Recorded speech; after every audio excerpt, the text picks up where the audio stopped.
stack and tilt. So stack and tilt is probably one of the most common methods within teaching.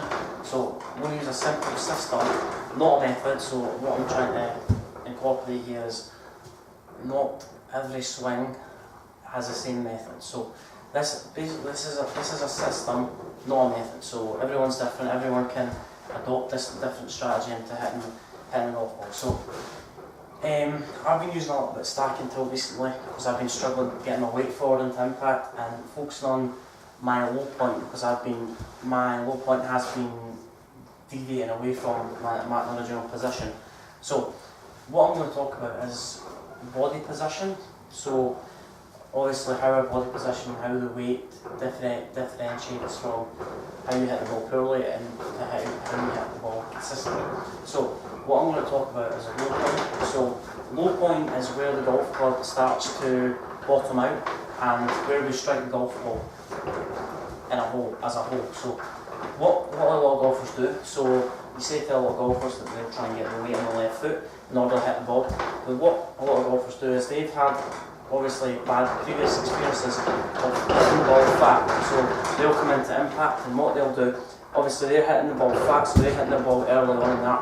What they'll do is they'll try and bend their arms to avoid the club head obviously ricocheting off the ground. So what this does is if I lift my arms too early, then I'm going to hit the ground even more, because our foot's going back to be even more. So what we need to do is, in order to combat this, we need to try and get our weight more left impact and try and get hands ahead. So we need to try and obviously focus on low points. I don't want my low point to be behind the ball, I want to get my low point in front of the golf ball or slightly further forward in relation to the ground. So in order to achieve this, I have to understand where my weight is positioned at impact in order to achieve that. So if my weight's too far back here, the club's going to deflect off the ground back here. If I get my weight forward, then that'll hit the ground further forward. The second one I'm going to talk about is hand position. If I let the club head overtake my hands, then the club's going to be long too early. So what I mean by that is your trunk. So if I get into position where people try and throw the club from the top, the swing gets long too early, and I've not actually reached that position where the club drops. So let the club drop into the position. So if I was to throw the club from the top, the club gets long very early, or the swing arm gets long very early. And in order for you to try and get out of the way, you'll throw your weight back even more to try and make any room to try and get the club on plane. So if I do that, we need to focus on obviously weight forward, trying to get the low point in front of the golf ball.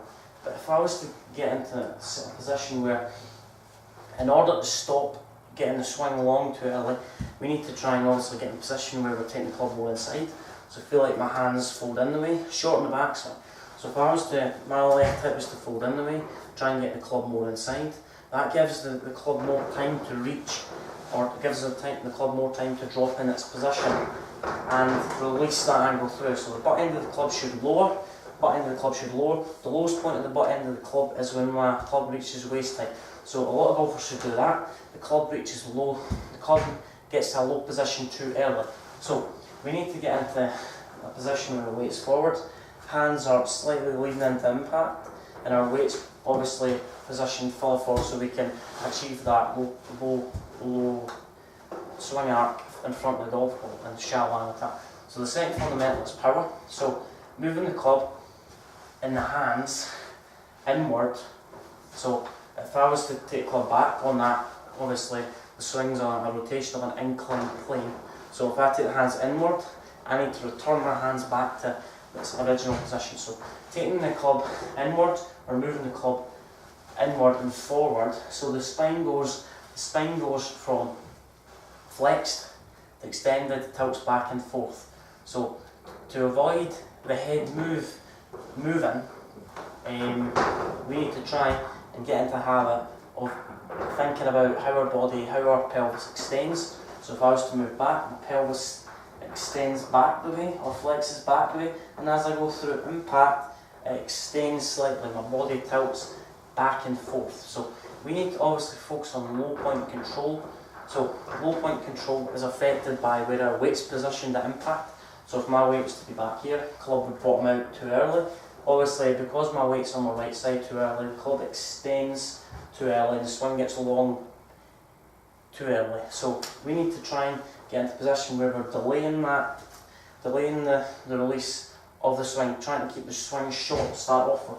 So as we come into impact, hands reach waist height, club should make contact with the ground from the butt end being its low point. So obviously direction, swing direction affects the way the ball curves and flicks. So we need to try and get into a position where we're controlling that swing direction by trying to get our weight left to start off with. And obviously no weight on our left side, hand position affects the low point.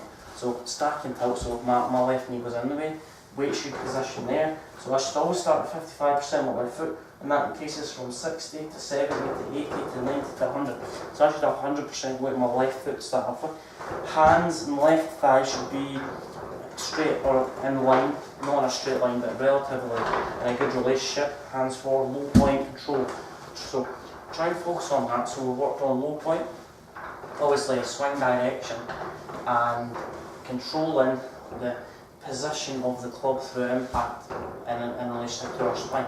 So obviously you need to avoid those three methods of extending too early, having too much weight in your right foot, and having that high handle, so the hands pushing out the way instead of the handle going in the way. So if you've got any thoughts on that, let me know. If you find out tips, I'll subscribe to my channel at